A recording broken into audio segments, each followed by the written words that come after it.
Around a year of being together that way, we finally decided to make our relationship official in front of family and friends. This happened on my birthday. Oops, red flag there.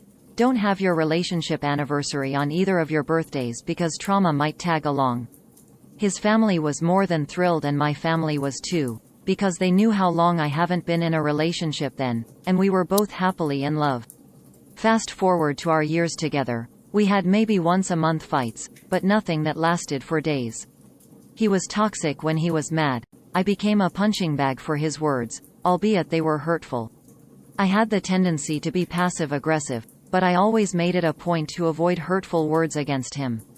There were times that he said I was boring, or that I was too serious, while he on the other hand was playful or had the tendency to attack other people's characters. I always spoke my mind, and sometimes it hits his nerves. By the end of our fights, we would both be sorry, and he would always take back what he said, and that he was just angry. That's why he would say hurtful words to me sometimes. I felt verbally abused when we fight, and I tried to convince myself that he really didn't mean them, and that he was only driven by emotion. When I look back at those moments, it is indeed true that our relationship continued to flourish emotionally, and the sex was great too. Sex was great to the point that if I were to end up pregnant with him, both of our families greatly looked forward to it. However, we decided to be on the safe side, and I put myself on birth control consistently, so that we would be safe every time, with or without a condom. Disclaimer. During his life as a fuckboy, he did practice safe sex. He dreamed of having a baby with me though, and he told me himself that if it were to come despite us being careful, he would be more than happy to have that life with me. I looked forward to having a baby with him too, but I knew he still had other dreams, to finish his double degree and to be able to focus on building his career as a soon-to-be engineer. And that was the reason that we decided to be careful, but at the same time we enjoyed sex. Fast forward to early this year around January, so by this time we've been together for 2+ years. I randomly viewed his Instagram profile and see a picture with him tagged. I saw him sitting with a girl and her family, in a sort of romantic cutesy pose. I was shocked and tried to search the girl's profile, which was on private. He wasn't replying to my messages at that time because he was at a basketball game. I tried to contact his sister if they knew who the girl was, and she was shocked too and didn't know the girl. She advised me to talk it out with him and confront him. I confronted him about it calmly, and I asked who the girl was. He denied having any relationship with her, and that he was just invited by his friend to pose with her because she didn't have a partner. That they were just friends. He was sorry and I forgave him. But at the same time I reminded him that in the presence of other people he should act like he has a girlfriend, even if he doesn't know a picture of him will be posted for people to see. And that if he cheats on me, I would leave him then and there. And he reassured me over and over. His sister talked to him after that and he reassured his family too that he wouldn't do that to me, because in his own words, I loved him at his lowest point and that he loved me so much. I gave him the benefit of the doubt too because I knew that he knew the feeling of being cheated on, with what his ex-GF did to him. And I emphasized that to him too, so as to set my boundaries further. But I never forgot the girl's name and I kept tabs on her afterwards. Our relationship went on normally after that. There were times that I tried to search the girl through Facebook but I couldn't find her, maybe because of privacy settings, or so I thought. One day in June, I don't know what cosmic power drove me to look at my privacy settings and my list of blocked people on Facebook. And lo and behold, I saw the girl's name on my blocked list.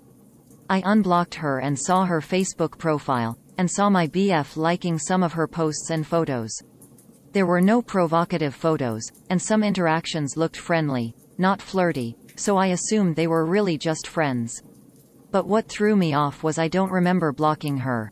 How could I block her if technically I didn't know her? I just happened to keep tabs on her after my suspicion back in January. Again, I confronted my BF about it. I told him how I wondered why the girl ended up on my block list, and that it felt weird to me and looked like a glitch of some sort. He became defensive and turned the tables on me, that it looks like I don't trust him anymore despite him denying their connection. I took his word for it and we left it at that, with us sealing our argument with "I love you" over and over. Looking back, My BF, who I didn't think to be that kind of a manipulative dick, may have slipped into my phone and put her on my blocked list himself. And up to this day, he hadn't owned up to it. Other people only helped me realize that he might have. We got through that again and continued with our relationship normally. We were still separated physically because of the lockdown, and his family was extra keen on not letting him out because they were paranoid. During this lockdown, I was the one who visited him at least once a month, and every time I visited him I made sure to have a negative COVID PCR test before I went to visit him, because I worried that I might catch COVID while I went on hospital duty, and I thought of his family too. We only spent quick times together, about 15 to 30 minutes together, and we couldn't even hold hands. We couldn't kiss, and all throughout we both knew we couldn't find a way to have sex or whatnot. I tried giving him a blowjob in the car for maybe 2 visits, to make up for the intimacy we couldn't share because of the time limited to us. We knew we both craved each other, but that's what we agreed to temporarily. After every encounter, we would always part ways with only a quick hug. It sucked, but I reminded him every time that I wanted to respect his family's rules, and he understood. We didn't have any other intimacy for about 6 months, and it was hard.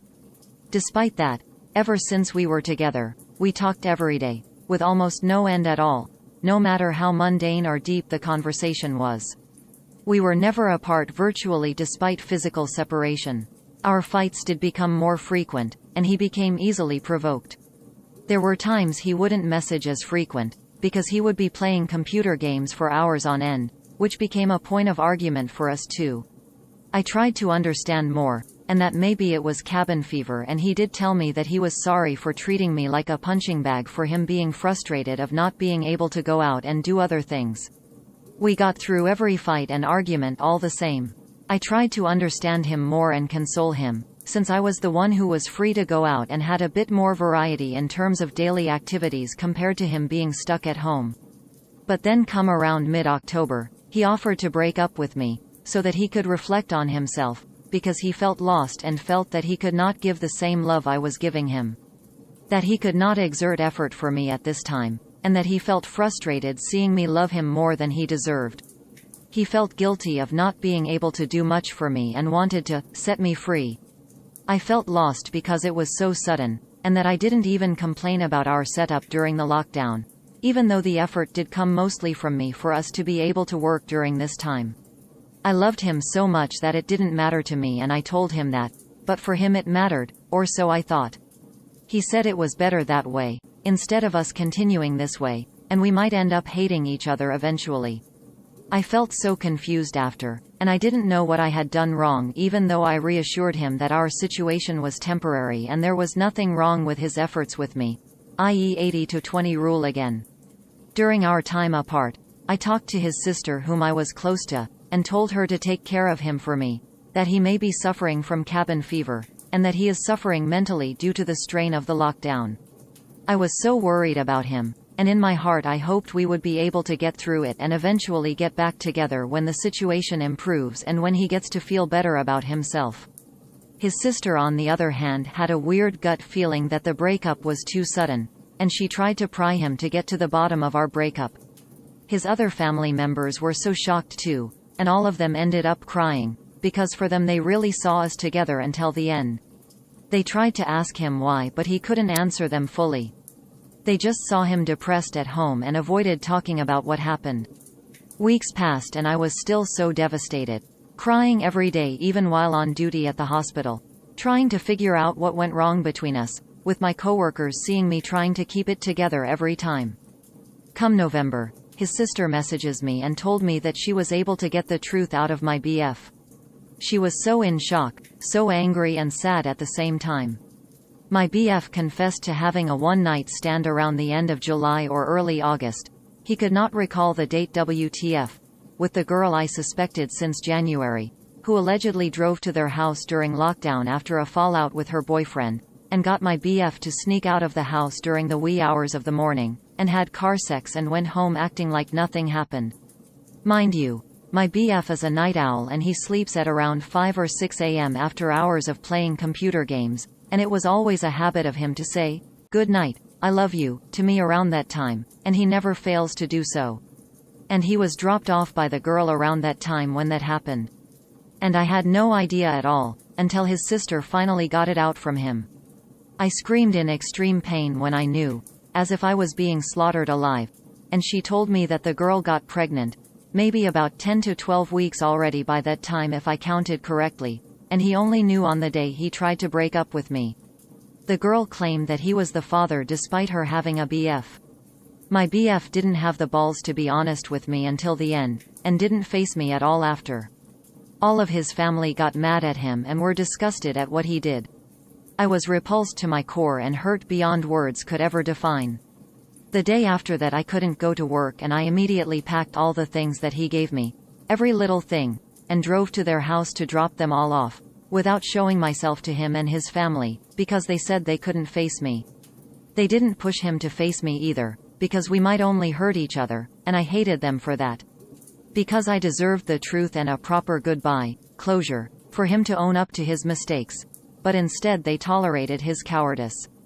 And you know what they did? That day they brought my BF to the girl's house for him to assure the girl's parents that he would take full responsibility for the child. I felt thrown under the bus and neglected, and there they were supporting the cheating fuckers. They expressed disdain and disgust against my BF, but to save face, they supported him in his decision not to face me. And in the end, our last conversation was through text, with him pleading for me not to return the stuff he gave me, because it would break his and his family's heart. He said that he loved me because he felt I was good for him, and that his family loved me so much, he couldn't let go of me because he knew how much I loved him. But you know what he said also? He loved that girl, too, because he felt unexplainable happiness with her, and that our relationship lacked something. That he lied to me from the time I caught him, and continued with their affair, despite all the warnings that he got, without anyone in his life knowing. And that he couldn't let me go because he felt confused. He chose her, especially that they have a child together now. I cursed him and the girl, and that he should have just come clean the first time I caught them in January. And all throughout he had the guts to act normal to me and his family, reassuring us over and over that he loved me so much that he would never cheat on me. But he fooled all of us, and the girl? She knew about us from the start. What shocked me is that she had a BF all this time, and my BF and her still continued with whatever they had going on. The two shits. And that she wanted to say sorry for what happened. Fuck you bitch. And that she knew from the start how much my BF's family loved me. This girl blocked me on all of her social media profiles before all of this shit blew up, and I couldn't search her anymore unlike before. I don't know how, if she was the one who really intended to or my manipulative BF, who protected her from me. What I couldn't wrap my head around also is that when his family confronted him after he told them what happened, he told them that I was the one he truly loved, and that he was just lost in the moment with the girl when it happened, that there was nothing going on between them at all. But I had screenshots of all our conversations, when he first denied their connection in January, and our next encounter in June when I talked to him how I unknowingly blocked the girl from my Facebook. I left all the receipts with his sister, and from my suspicion she knew who the girl was too. So imagine her shock also when she came up again this time with biggest fuck up with my BF. My BF's sister and all his family felt how much I loved him, and they knew I loved all of them too with all my heart, because they were his family. And they expressed how they loved me too, and couldn't accept the girl when the shit blew up in our faces. They didn't want him to marry her, because they didn't know her and that they loved me as part of their family too. But by tradition, as their family had to take responsibility for what my fucked up BF did, they had to show support for the pregnancy. And it kills me every day, for having to walk away from all of them, seeing them try to save face and support the bitch and to be thrown away by the one that I loved. Thinking that all this time he had been loving me truly, when in truth he is the worst kind of man any woman could encounter, with how he was deliberate in lying and manipulating his way out, despite being caught and being given the chance to be honest. And all this time he knew how much I loved him and still went on doing it, despite him being cheated on before and him knowing the sinking feeling of betrayal that would haunt you for years. When he saw the box of stuff that I returned, he broke down in tears, his sister told me. He texted me afterward, asking me why I still decided to return the things he gave me, especially his letters to me and the stethoscope, which had a keychain of both our names on it. I didn't want to have any trace of him left with me, and I'm the sentimental type who keeps everything. It hurt like hell to do it, but I felt too repulsed by his memories, no matter how good they were. It felt a little good too, because I wanted to be free of him, and I don't want to remember him at all. Up to this day I cry every day, even though people tell me I was lucky to have dodged that bullet, and was not the one who ended up pregnant with such a despicable person who I thought I knew. They tell me that karma is waiting for the girl and my BF to comfort me. I hope so too, but I know I shouldn't think that way. I try to act normally, especially that I have to go on with my life, to go on hospital duty over and over. My colleagues are a big help to me right now, and I told them my story too, and help me get through my trauma each day, listening to me and comforting me every time I break down despite being on duty as a doctor. I reconnected with friends who have been through similar stuff, and they are helping me get through this too. I feel bad for cursing him and the girl, but uttering those words were the worst I was able to do. No matter how much I wanted to hurt them, just to show them the immense pain they had caused.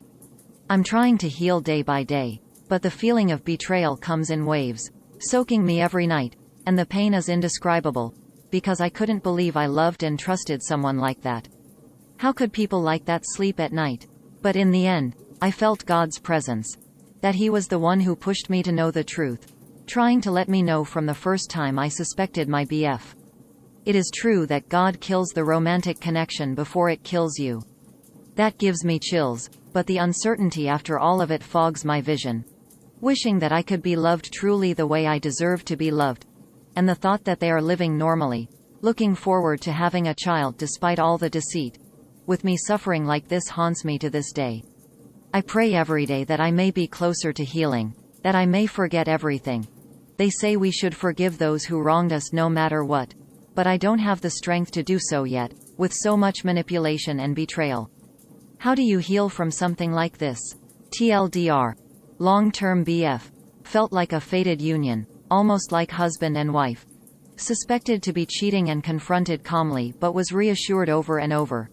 Lockdown happens and boom, has a baby mama, which was the suspected girl from the start, and they end up together.